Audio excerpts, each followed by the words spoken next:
Sabe, eu quero tomar um minuto para ter consciência do que Deus está fazendo hoje. 5 anos da família Dizascope. Naturalmente parece uma idade de uma criança, mas espiritualmente 5 é o número da multiforme graça. 5 é número da plenitude do Espírito estabelecida num corpo. E eu sentia como Deus estava dando um amor maduro para a família Dizascope hoje. E o que aconteceu hoje, na primeira reunião, acabou a luz, mas não faltou fogo na reunião. Podem fechar esse auditório, mas não podem calar o louvor do povo de Deus. E agora aconteceu algo extraordinário, que tinha que fazer anúncio, oferta de um culto normal, mas hoje não é um culto normal. Eu quero tomar uns minutos para dizer algo para vocês dois, como líderes, com muito amor, de amizade. A intimidade não foi só o começo. Intimidade não era um meio para conseguir os resultados. Intimidade é o fim, é a conclusão. E o que você fez agora de mudar os planos para dizer, se Deus está aqui, Ele encheu a casa, e que Ele tome seu lugar e Ele faça o que quiser. Isso é a melhor mensagem dessa noite. Quantos estão aqui para entender que ter momentos de intimidade com Deus não é para conseguir o que você quer? Eu estou super cansado fisicamente e entendi algo do propósito eterno. Eu entendo que trabalhei esse final de semana com vocês e o meu propósito é chegar em casa. Só chegar em casa. A minha recompensa é chegar em casa. Entendeu? A tua recompensa não é o que você conseguiu de título no trabalho, é você chegar em casa, é você ter uma casa, é você ter um lar. No Éden começou com um casamento, Adão e Eva, osso do osso, carne da carne. A história da Bíblia começa em Gênesis com o casamento, e em Apocalipse termina com as bodas do Cordeiro. Intimidade nos leva a maior compromisso, e maior compromisso nos leva a maior colaboração. Então eu quero que você entenda que Deus está preparando uma esposa sem mancha e sem ruga, uma igreja gloriosa. E aí, o conceito de esposa não tem a ver com o físico ou com a parte sexual, tem a ver com intimidade, compromisso e colaboração. Deus te trouxe nessa noite, os que estão conectados pela internet, para te levar a outro nível de intimidade. E essa intimidade tem que te levar a outro nível de compromisso. E esse compromisso tem que te levar a outro nível de colaboração. Porque no final das contas, tudo que nós fazemos para o Senhor é somente uma desculpa dele, que ele dá para a gente ficar mais perto dele. E às vezes a gente está falando mais dele que com ele. E agora eu quero te convidar aos próximos minutos. Não está conversando com o Senhor para ver o que Ele pode te dar, o que pode sair de bom dessa noite para você, mas simplesmente estar com Ele. Que essa seja a tua meta, a tua recompensa, a tua linha de chegada. O que vocês acham?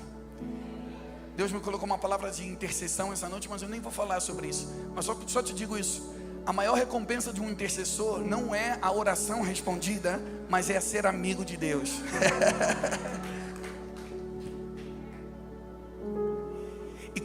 E a gente terminou a conferência ontem falando que a igreja é edificada na revelação de Jesus Cristo. Eu quero ler só esse versículo, a gente pode colocar na tela. Não quero que você se mexa, mas eu quero ler esse versículo para que fique na tua mente. As últimas palavras de Pedro, do apóstolo Pedro nas Escrituras. O Pedro que eu falei ontem, que ele viu de trás de Jesus Cristo, o Filho do Deus vivo. 2 Pedro capítulo 3.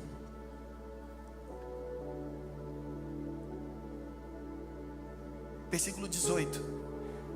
Essas são as últimas palavras de Pedro nas Escrituras. Então Pedro era antes Simão. Simão era antes do processo, antes do discipulado com Jesus. Quantos de nós nos identificamos com Simão? Alguém inestável, mas que Jesus olhou nos nossos olhos e disse: caminha comigo que você vai ser Pedro, uma rocha estável. Quantos se identificam com Simão? Falando, se não fossem os olhos de Jesus, olhou fixo nos olhos dele e falou: eu vejo Pedro em você, caminha comigo. Então ele passa primeiro a dizer: eu te amo, eu vou contigo até o final. E aí depois Deus permite, Jesus permite para ele o que a gente falou ontem, a peneira. Peneira é o processo que separa as coisas boas das ruins, as boas sementes das sementes que não são. Ele tinha um amor antes da cruz, antes da peneira, mas depois a única coisa que Jesus perguntou para ele: você me ama? Você me ama? Se você me ama, a história continua. Então você entende que o propósito final de todas as coisas é amar a Ele sobre todas as coisas. Tremendo isso, né? Um Deus que podia pedir o que quisesse, porque Ele nos deu o seu próprio Filho, perdão de pecado, nos libertou, nos curou. Mas o que Ele pede, o grande mandamento é: quero que vocês me amem. Esse é o final. E a gente vai amar o Senhor para sempre, porque Ele nos amou primeiro. E Pedro passa pela peneira. Peneira se diz, né? Eu faço assim a peneira porque eu nunca fui pedreiro, mas os que passaram pela peneira sabem o que significa esse movimento. Que toda a tua vida foi sacudida, tuas estruturas, você acreditava que acreditava em algo que em realidade não era o que realmente acreditava, até que passou pela peneira. Você acreditava que amava o Senhor com todo o seu coração, até que negamos Ele uma e outra vez. E no final Ele volta a olhar nos nossos olhos e diz: agora eu quero te dar um amor maduro. E esse Pedro escreve isso antes de terminar as escrituras. Antes de todas as coisas, crescei na graça e conhecimento de nosso Senhor e Salvador Jesus Cristo. A Ele dada a glória, assim agora como no dia da eternidade. Amém.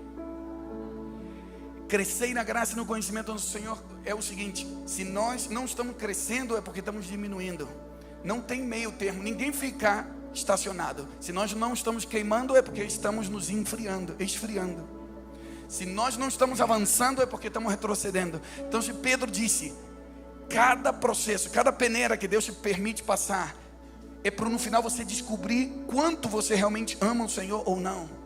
Quanto conhecimento você tem dele e quanto conhecimento você tem do teu amor por Ele. Quantos podem dar graças a Deus pelas crises que passamos nos últimos anos? Porque as crises revelam os fundamentos. E muitos de nós fomos abalados, sacudidos, e Deus nos deu uma nova oportunidade. E crescemos na graça, mas também estamos crescendo no conhecimento do nosso Senhor e Salvador Jesus Cristo. Agora, como eu sei que uma pessoa está crescendo no conhecimento de outra pessoa? Quando conversa com essa pessoa, conhece essa pessoa e tem muitas coisas a dizer com a pessoa e da pessoa. Por exemplo, eu posso aqui hoje, é a segunda vez que eu venho em Bragança. A Maria ter nascido aqui, mas eu nasci no Rio de Janeiro, então por isso que eu falo assim meio carioca. Queria falar porta, como vocês, mas falo porta mesmo. E essa segunda vez que eu venho e aprendi algumas coisas da cidade, da cultura da família de Zascope. E eu posso falar do Douglas, algumas coisas como você não sabe, mas eu falo muito de você na América Latina. E eu posso falar do que eu conheço do Douglas, mais ou menos uns 10 minutos. Eu poderia falar que ele é um bom esposo, pai, tem uma comunidade local, tem uma influência nas redes sociais. Posso falar muitas coisas do que eu conheço dele de fora e do pouco que a gente possa estar perto. Né? Pegando muitos dados na internet, quem sabe 10 minutos. Agora, da minha esposa eu poderia escrever um livro, uma enciclopédia. Ano que vem a gente vai fazer 17 anos de casado. E hoje, depois de 17 anos, dizer a mesma frasezinha, te amo, não é a mesma que faz 17 anos atrás. É a mesma frase, mas só quem passou por peneira sabe que o te amo tem outro peso. É um amor maduro.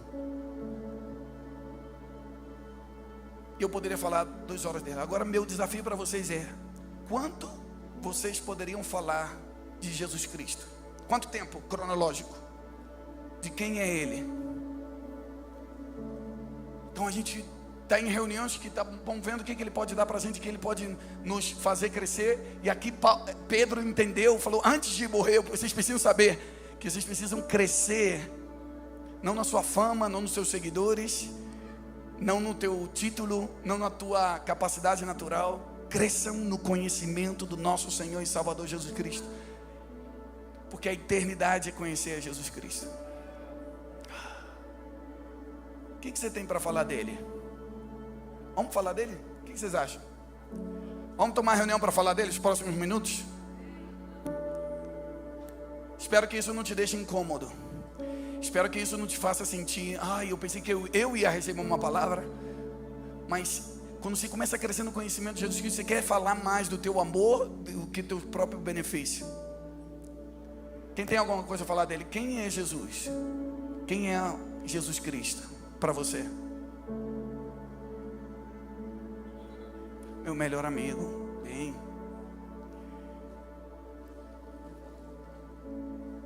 Bem, só um.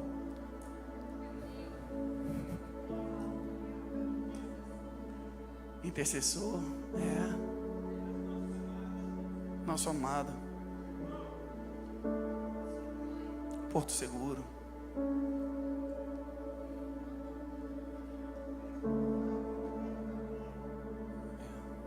Só por Ele.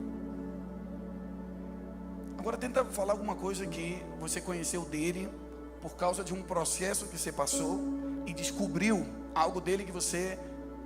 Por isso, não sei por que você disse que ele é o teu melhor amigo, por exemplo? Porque num dos momentos mais difíceis da minha vida, fiquei muito doente e fiquei trancado no quarto, e ele era minha companhia. Então ele só estava lá. Ele só estava lá. E aí você conheceu outro aspecto de Jesus Cristo. Meu melhor, Ele que está quando ninguém está. Então para algumas pessoas pode ser só uma música, Jesus meu melhor amigo, mas para Ele é a história de como Ele venceu a solidão, conhecendo a Jesus como o melhor amigo. Quem mais? Intercessor, pastora, porque você falou intercessor, como você conheceu Jesus como intercessor? Na minha juventude eu queria suicidar depois de um processo de viuvez e de uma perda do meu único filho naquela ocasião, depois de 4 meses que eu me tornei viúva. E eu senti uma vontade imensa de conversar com Deus. E alguém me falou de Jesus. Me falou de Jesus como um intercessor da minha dor. E aquilo entrou na minha vida de uma forma tão maravilhosa. E eu me lembro como se fosse agora, o versículo que ele usou foi, que estava em Jeremias primeiro, e depois ele usou um outro que estava em João 15. E ele me apresentou esse homem como um Jesus que intercede pelas nossas dores. Então, eu conheci, o meu primeiro encontro com Jesus foi sentindo ele interceder pela minha dor diante do Pai.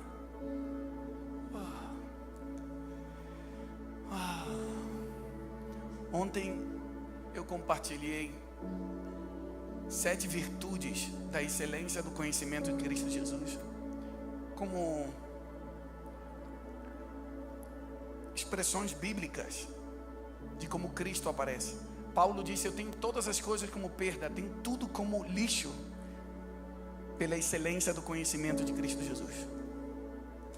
E eu acho que está bem hoje, 5 anos de família Jesuscope, que a mensagem de hoje é: até que o Senhor nos ajudou, mas Ele vai nos levar de glória em glória, de glória em glória, de glória em glória.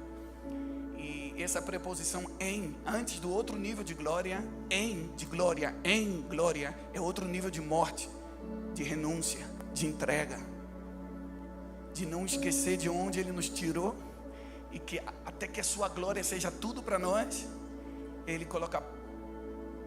vai entrar no caminho, não vai deixar nem que o ministério nos distraia dele.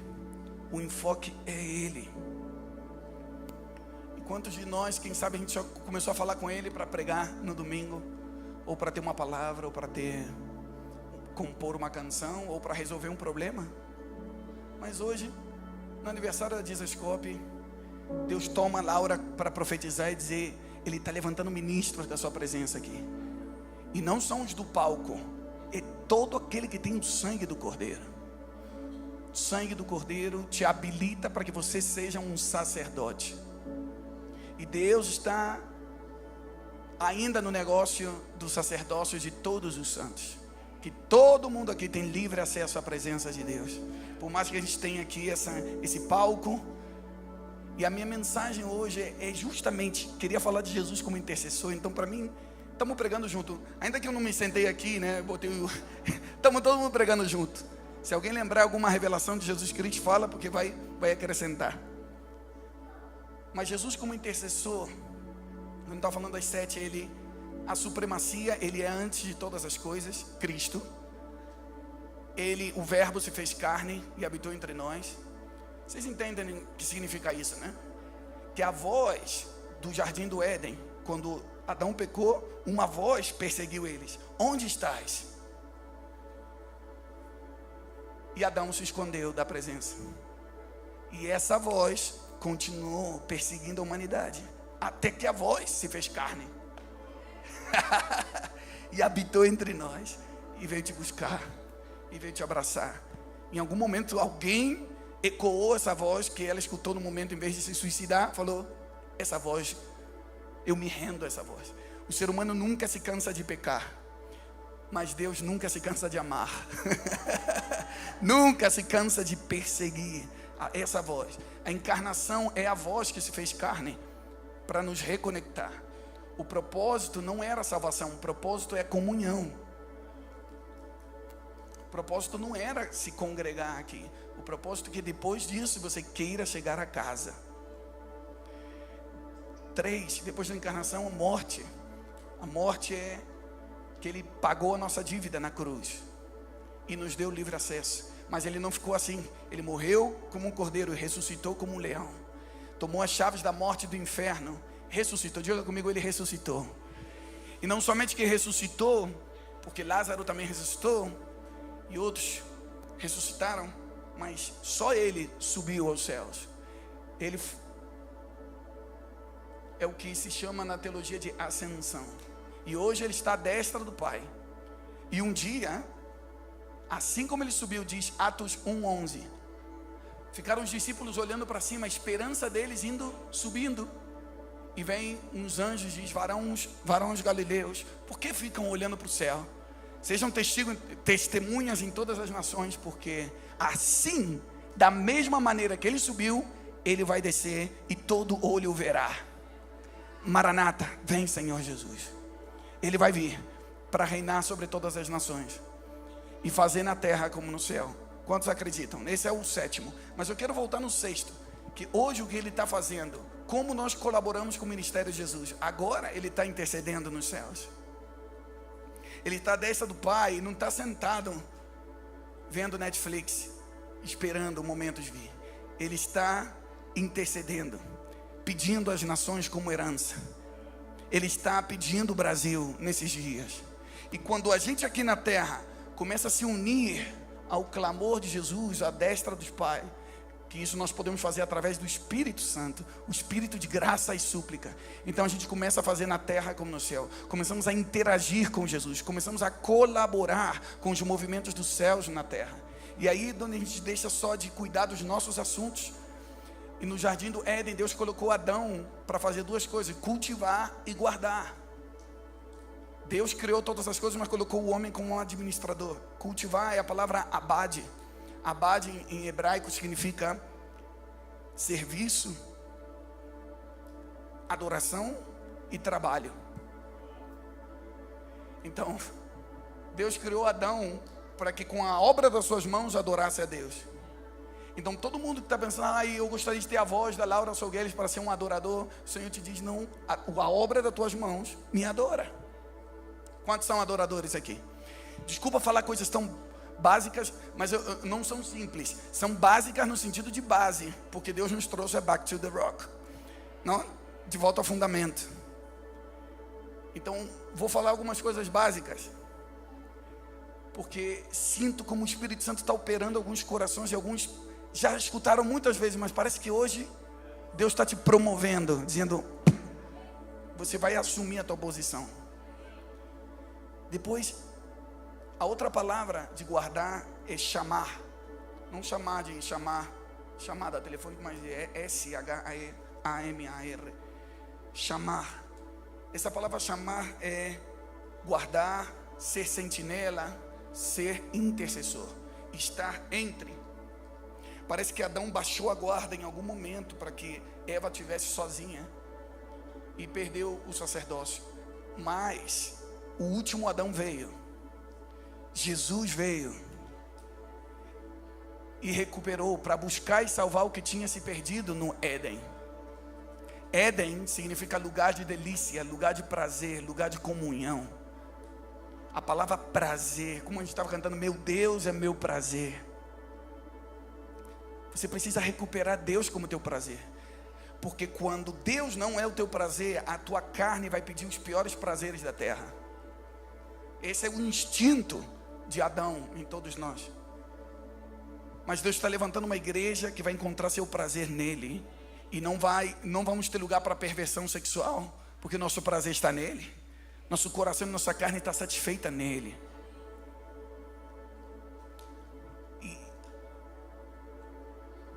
E Jesus veio recuperar o ministério intercessor. Intercessão, olha só, Fábio é especialista nisso. Mas só quero ser fiel, Senhor. Quero ficar na palavra guarda. É quem guarda. Quem guarda. Não sei se usa essa expressão aqui no Brasil também, de ser guarda. Normalmente os guardas são os que fazem plantão, sentinela, são os que vigias, pessoas que não dormem para cuidar de outros. Normalmente quem faz plantão? Quem? Guarda de policial, médico, enfermeiro, farmácia, né? Bombeiro, todos os nomes que a gente vai falar. Se alguém faz guarda, é porque vai cuidar da saúde e da segurança. Alguém não dorme para que outros possam ter saúde e segurança. E Deus estabeleceu que até que Jesus Cristo volte a essa terra, a igreja tem um ministério a tempo completo de guarda. Por isso que ainda que teve a pandemia e os templos fecharam, a igreja continuava de guarda. A igreja continuava de plantão. A igreja continuava protegendo a presença de Deus na cidade. Porque nós aprendemos que nós não somos o templo, não somos o edifício, né?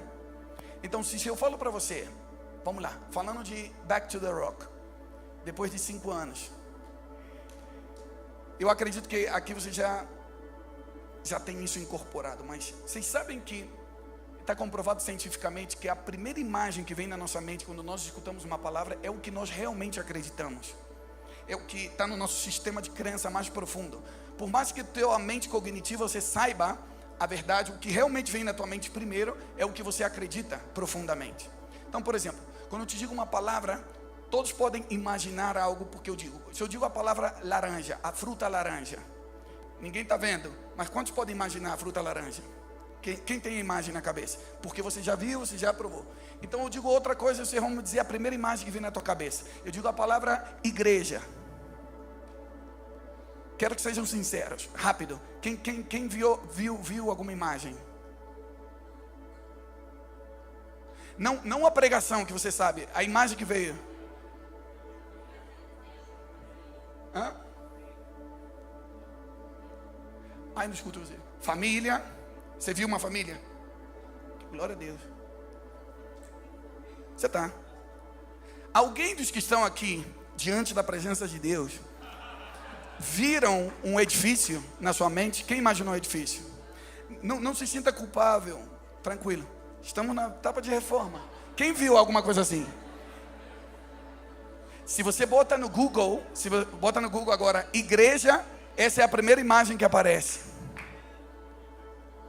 A próxima, e se você viu com um sino em cima, a coisa está grave. com a cruz lá em cima. Por quê?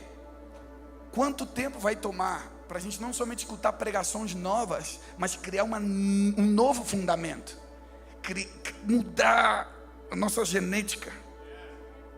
Hoje de tarde eu vi a igreja, a família de Zescope, acabou a luz, mas não faltou fogo. Então a gente aprendeu a fazer a eclesia, que é a reunião, a assembleia reunida, mas a gente não sabe às vezes a diáspora, que é a dispersão. Quando a igreja se dispersa, a gente não sabe se é igreja. Mas Deus está trazendo para o Brasil um novo entendimento do que é ser, como a irmã disse, uma família. Até o que a gente vê, Deus não habita em templos feitos por mãos, habita em corações. Precisamos dos auditórios, porque a família é grande. Para a família grande, tem casa grande. Mas nós somos a igreja. Agora, segunda palavra, se eu te digo, todo mundo vai dizer a verdade? De acordo? Se eu te digo a palavra sacerdote, qual é a primeira imagem que vem na tua cabeça? Padre. Muito bem, obrigado pela sinceridade. Se você botar sacerdote no Google, vai aparecer algo assim. Ou o outro.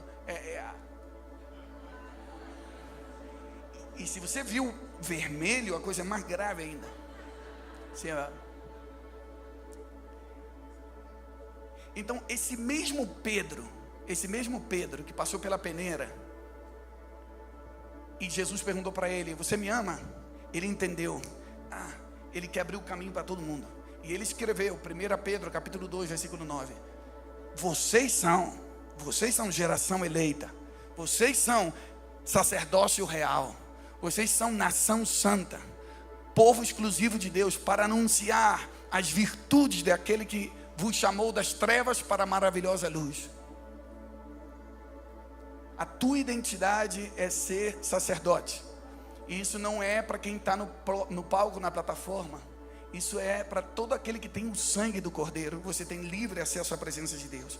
E com isso eu quero compartilhar uma palavra profética que nós estamos destapando poços na Argentina. Eu moro na Argentina faz 20 anos.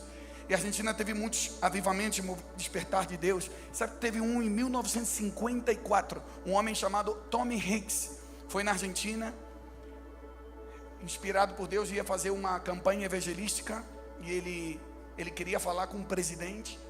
A história é longa, curta. Deus abriu as portas, ele teve com o presidente tinha um problema na perna, o presidente dessa época, curou o homem falou: o que você precisa? Eu quero um estádio.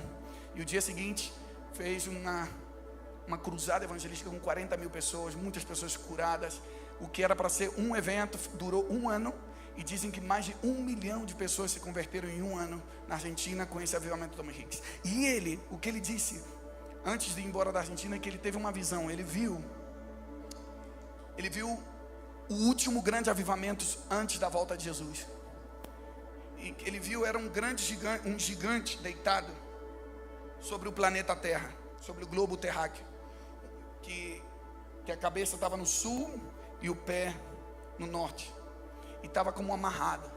Mas de repente um som vinha do céu que liberava essas cordas, e o gigante se levantava.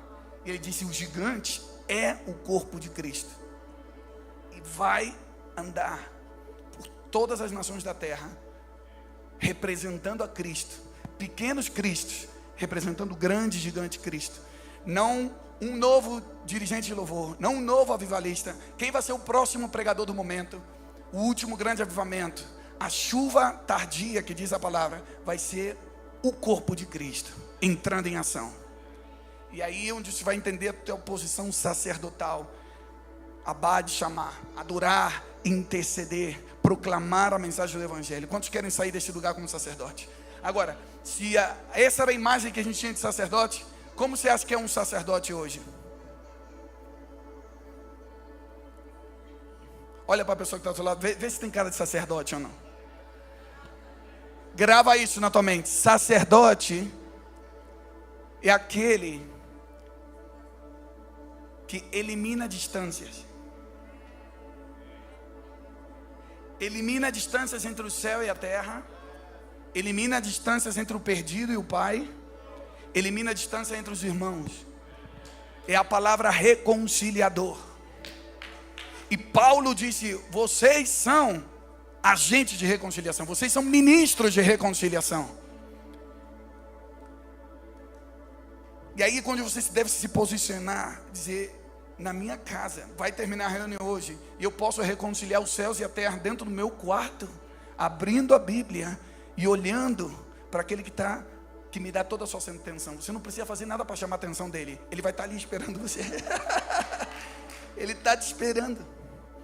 Quando a gente começa a ter a consciência de que eu não tenho que fazer nada para chamar a atenção dele, mas que eu já tenho toda a atenção, os seus olhos, seus ouvidos estão inclinados, aí você seria um intercessor a tempo completo, se você soubesse quem está te ouvindo todo o tempo.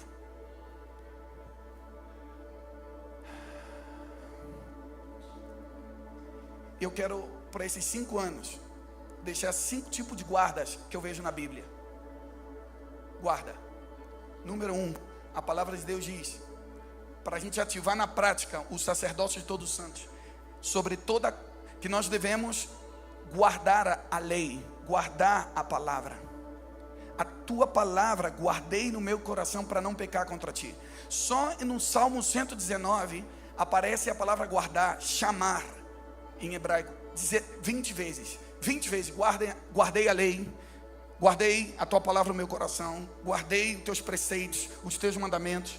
E quando diz guardar a palavra, só para ser bem específico, não estou falando de esconder a Bíblia, né? Não, vou deixar, porque eu escutei a palavra, vou deixar guardadinha aqui a palavra. Glória a Deus.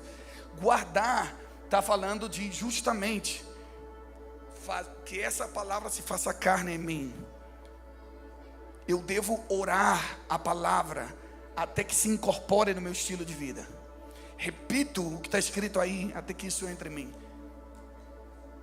Como o jovem se manterá puro, diz Salmo 119, guardando a palavra de Deus no seu coração. A Bíblia é o livro mais vendido do mundo.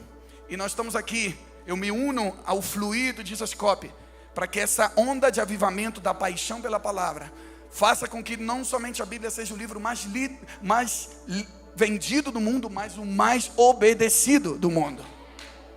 Porque a palavra guardar tem a ver com obedecer, e não com saber o que está escrito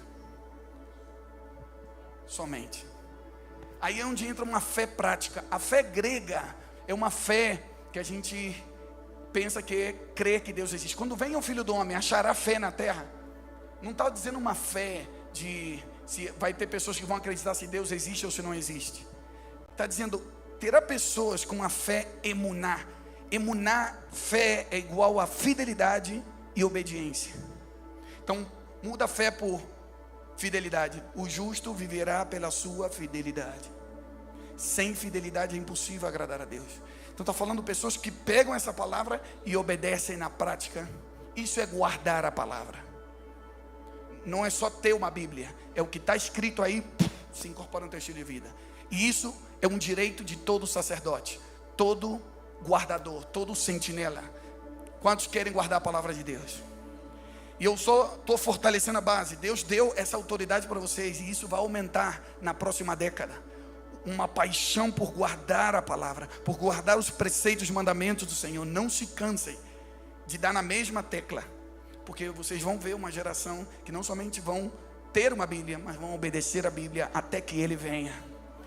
Cópias de Jesus que pegam as suas palavras e começam a obedecê-las e viver.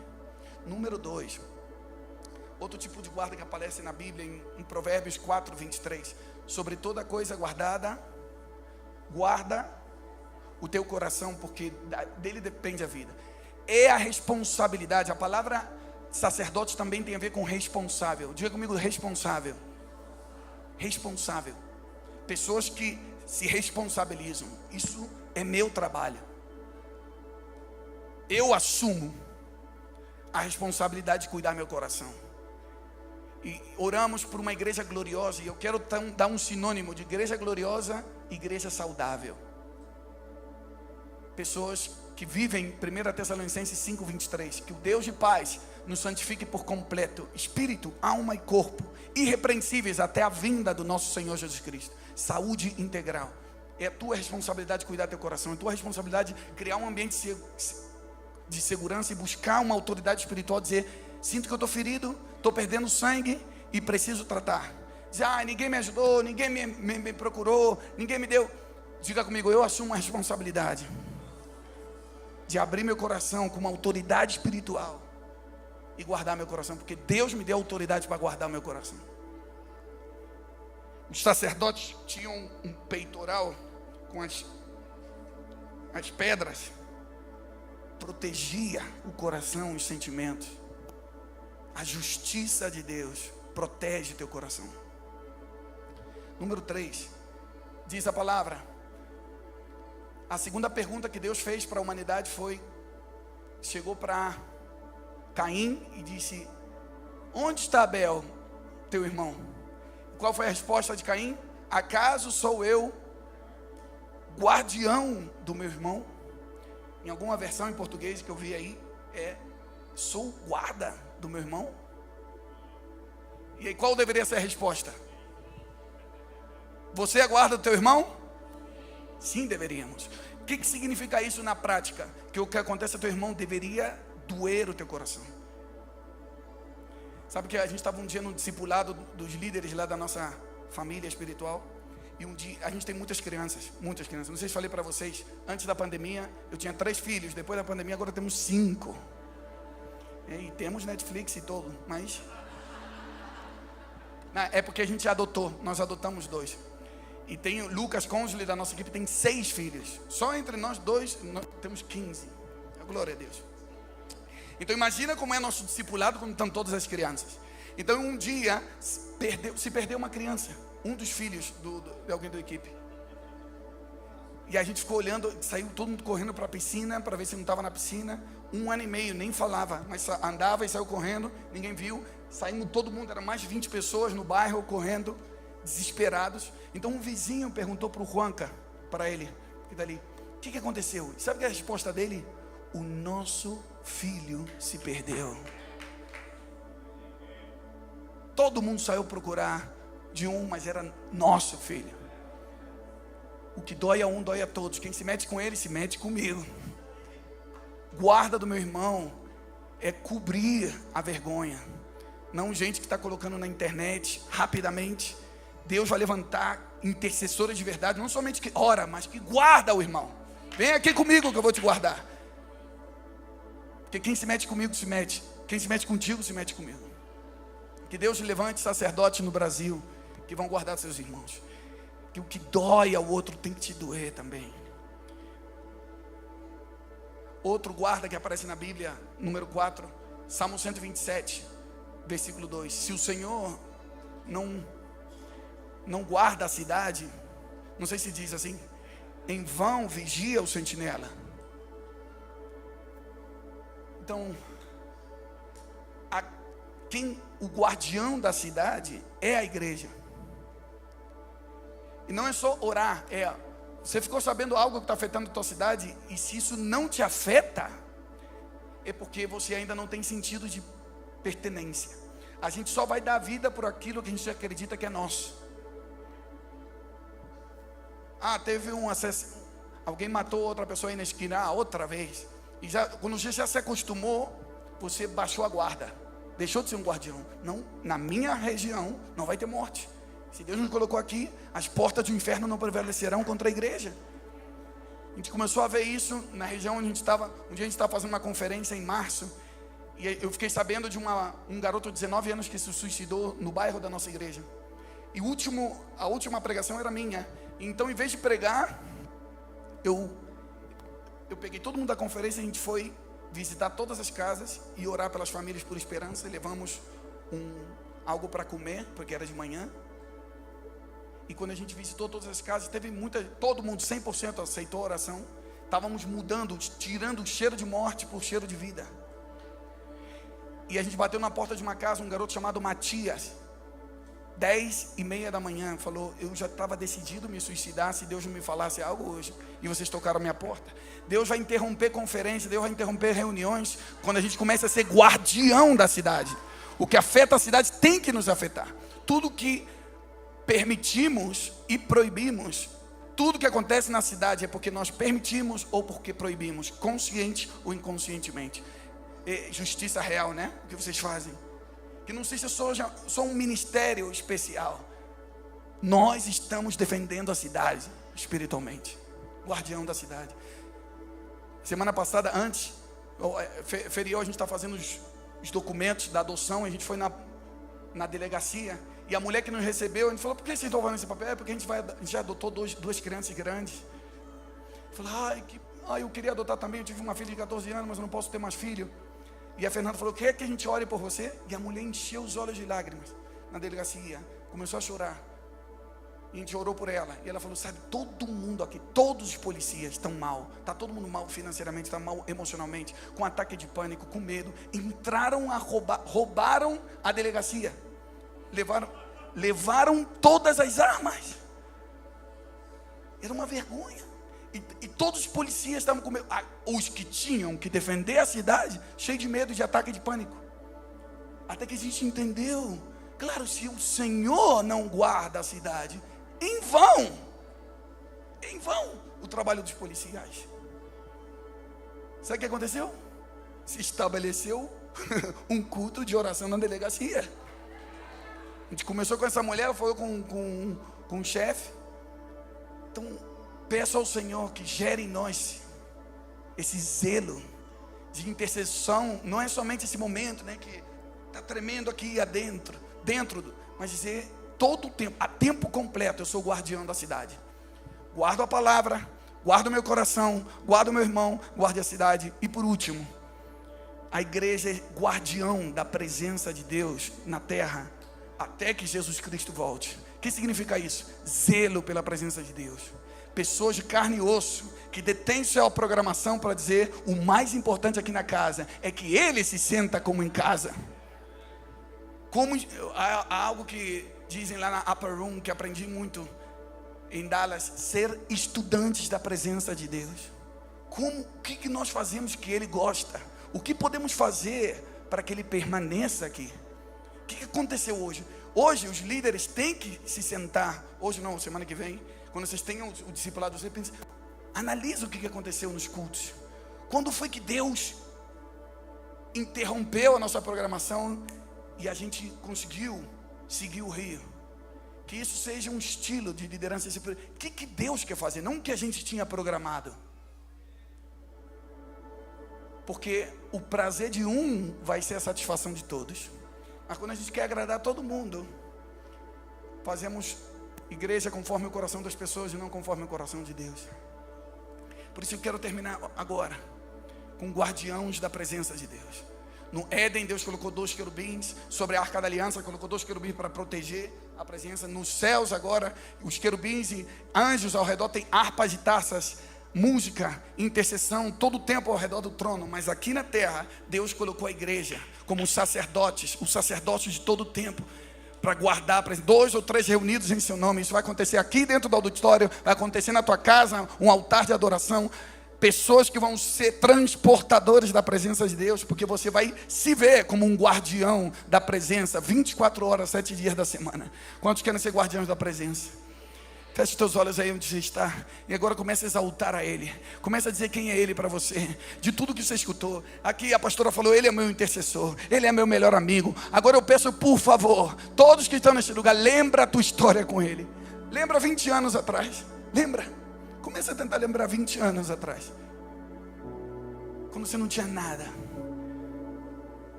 só um coração quebrantado. Não tinha ministério, não tinha influência, não tinha fama, ninguém te reconhecia. Mas alguma coisa no mais profundo do teu ser falou: eu só quero você. Tenta procurar esse clamor no mais profundo do teu ser. O que eu procurei não era o resultado. Eu queria só te agradar. Tudo que eu fiz foi para te obedecer. Se você me ama, apacenta minhas ovelhas. E aqui, Senhor, estamos apacentando as ovelhas. Mas o objetivo não é contar para todo mundo quantos membros nós temos. Eu só estou respondendo ao teu amor. Você me perguntou se eu te amava, e eu estou te dando prova do meu amor com o que eu faço. Como você pode provar o teu amor por Ele? Você poderia outra vez dizer: me dá um amor maduro. Eu te peço perdão se eu me distraí com os números, se eu me distraí com resultados. A peneira serve para tirar toda a distração. A peneira serve para tirar tudo o que te desenfoca. Até que chegamos a ser a igreja de Cantares, Cantar dos Cantares, capítulo 8, versículo 6. Quem é essa que sube do deserto? Quem é essa que sobe do deserto, recostada no ombro do seu amado? Porque antes do deserto, nós tínhamos a Ele, mas depois do deserto é Ele que nos tem. Só restou Ele.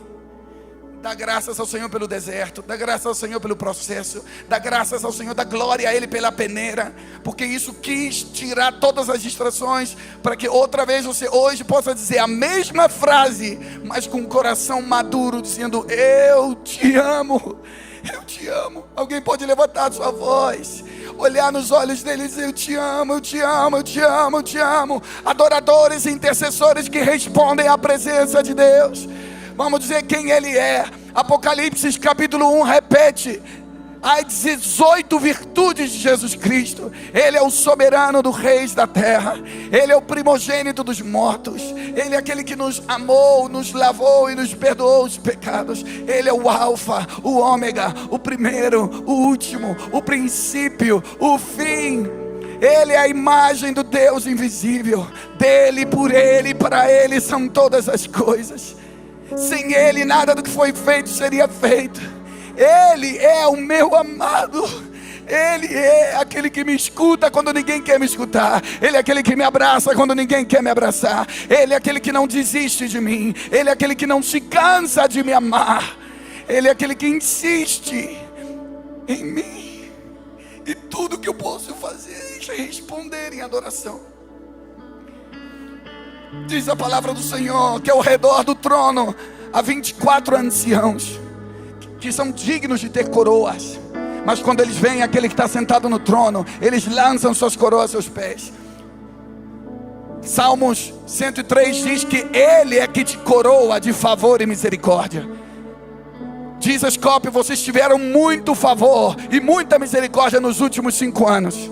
E o Senhor te diz: tudo que eu te dei era para aumentar nosso nível de comunhão, é para ter mais coisas para conversar, é para ter mais tempo na mesa, é para que você conhecesse mais meu coração. Tudo que eu fiz é para que você conhecesse mais a minha natureza, o meu caráter. E vão vir muito mais pessoas. Eu vejo este lugar como Antioquia. Antioquia. Deus vai trazer muitos profetas. Você não viu nada ainda, Douglas. Eles estão, tem muita gente sendo preparado de trás das ovelhas, dizendo: vamos para lá, porque aqui vai ter profetas e mestres ministrando ao Senhor. E Deus faz da família de Zescope nos próximos anos um ventre apostólico. Muita gente vai vir, vai ser equipada, vai receber combustível e vai ser enviada rapidamente. Não se encarinhe, não pega muito carinho com alguns, porque alguns vão vir, vão ser tocados nesse ambiente de ministração, e o Espírito Santo vai enviar os melhores. Preparem-se para que Deus envie os melhores, como enviou a Saulo e Bernabé. Os fundadores da igreja foram enviados. Família de Zescope, se prepare para enviar os melhores. Preparem-se para ser peneirados, para ser processados. E aqueles que têm um amor maduro serão contados como amigos de confiança no fim dos tempos. Só a tua revelação de Jesus Cristo vai te manter firme até o fim. A tua revelação de Jesus Cristo é o que determina como será o teu fim. Será que alguém pode levantar sua voz e ministrar ao Senhor? Ministrar ao Senhor, vamos. Família de Zescope, Antioquia do Brasil, Antioquia, profetas e mestres ministrando ao Senhor. Como se ministra ao Senhor? Inspirados pelo Espírito Santo em verdade. Dá glória a Ele, dá honra a Ele. Começa a dar o que Ele quer receber. Esse é o princípio, esse é o meio e esse é o fim. Será que alguém pode levantar sua voz, rasgar seu coração e ministrar ao Senhor? Ministra ao Senhor, ministra ao Senhor, ministra ao Senhor, ministra ao Senhor, ministra ao Senhor. Brasil, uma nova colheita dos sacerdotes, o sacerdócio de todos os santos. O que foi ensinado, o que foi profetizado, agora entra um tempo de ativação como nunca antes. Ministra ao Senhor.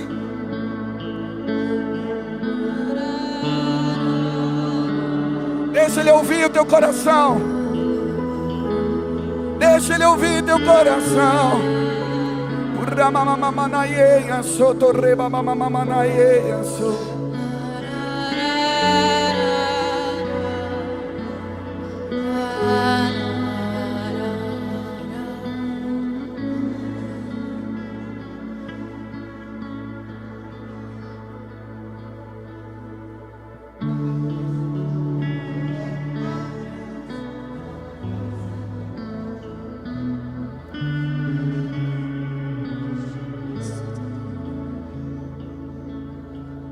La ra ra ra ra ra ra ra ra. Yeah. La ra ra ra ra ra. Profetas e mestres ministrando ao Senhor.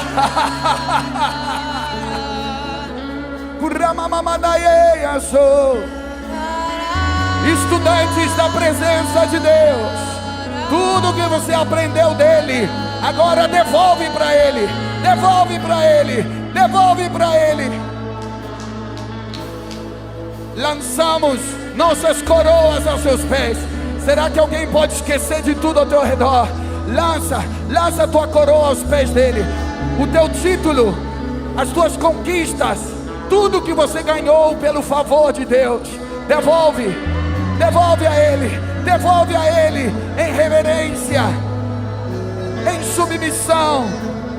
Tudo vem dele e tudo volta para Ele.